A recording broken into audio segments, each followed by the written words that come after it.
नमस्कार मंडळी. रोजचा तोच नाश्ता खाऊन कंटाळा आलाय आणि मुलांना भाज्या कशा भरवायचा हा प्रश्न सतावताय. मग आज आपण बनवणार आहोत सुपर हेल्दी आणि टेस्टी सोया वेज कटलेट. हे दिसायला जेवढे भारी आहेत, खायला तेवढेच कुरकुरीत. सर्वात आधी सोयाबीन वडीमध्ये गरम पाणी टाकून भिजवून घ्या.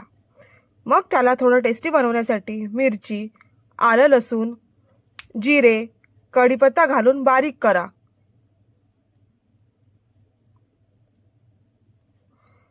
मग त्यामध्येच भिजवलेली सोयाबीन वडी व उकडलेले चणे वाटून घ्या.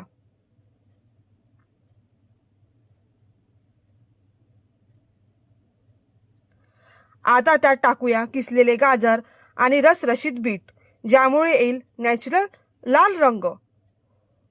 आता टाका चवीनुसार मीठ, कोथिंबीर, धने जिरे पावडर, लाल तिखट, किंचित हळद.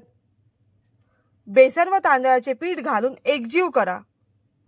त्यानंतर याचे छोटे छोटे कटलेट बनवून घ्या.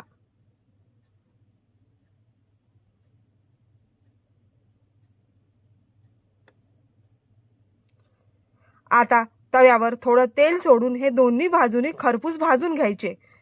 डीप फ्राय करायची गरज नाही, कारण आपल्याला हे हेल्दी ठेवायचे.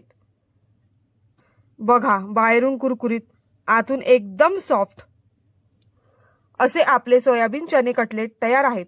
बीटमुळे याला जो लाल रंग आलाय ना, तो पाहून मुलंही आवडीने खातील. तर नक्की ट्राय करा. व्हिडिओ आवडला असेल तर लाईक शेअर करायला विसरू नका. पुन्हा भेटूया पुढच्या रेसिपी सोबत. तोपर्यंत खात राहा आणि मजेत राहा. धन्यवाद.